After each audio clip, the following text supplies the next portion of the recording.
Oke, halo semuanya. Perkenalkan, nama aku Marcel Niko Saputra dari kelas 11C nomor absen 25.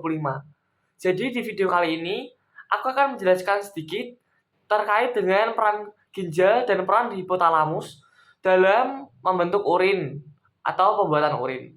Oke, jadi mari kita saksikan bersama.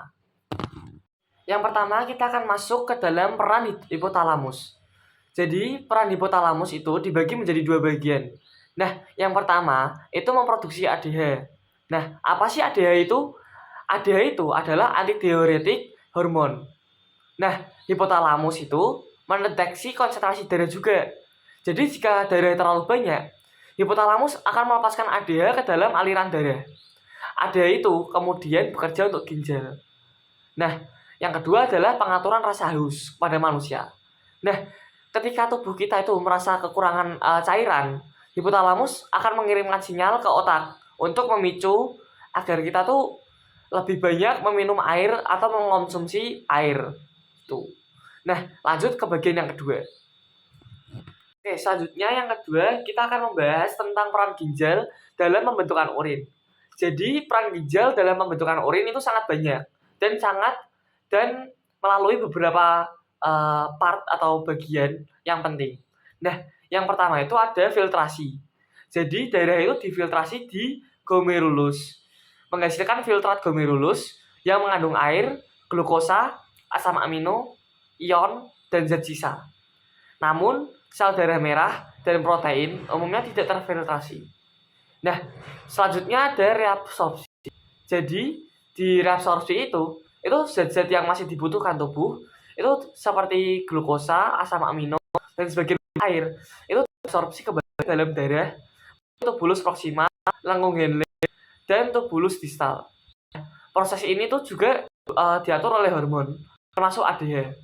Jadi proses reabsorpsi seperti proses penyerapan dalam tubuh kita gitu.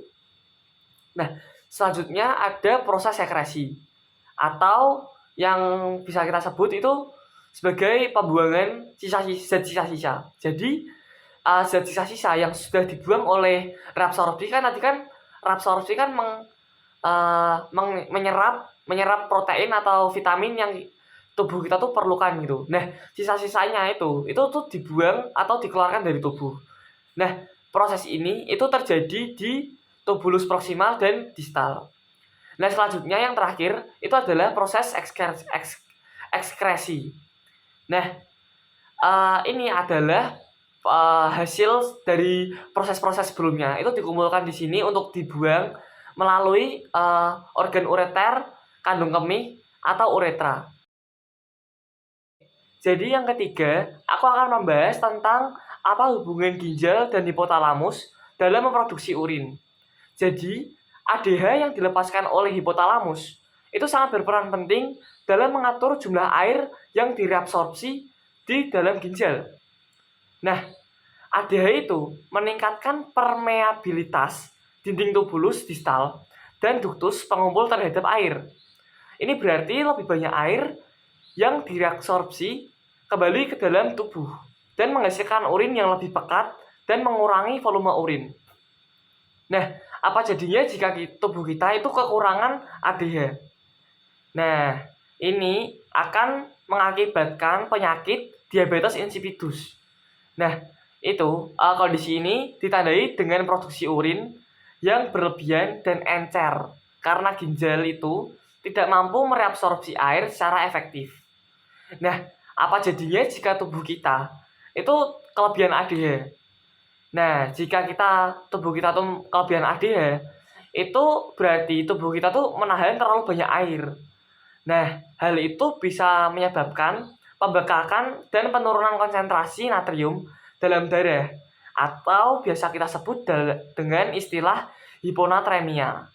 Nah, jadi kita juga harus menjaga ADH dalam tubuh kita. Jadi jangan terlalu kelebihan, jangan juga terlalu kekurangan. Kesimpulan yang saya dapatkan dalam pelajaran tadi adalah hipotalamus dan ginjal itu bekerjasama secara kompleks untuk mengatur keseimbangan cairan dan elektrolit dalam tubuh. Hipotalamus juga memonitor dan mengatur pelepasan ADH. Sementara ginjal melaksanakan proses filtrasi, reabsorpsi, sekresi, dan ekskresi untuk membentuk urin yang dipengaruhi oleh ADH.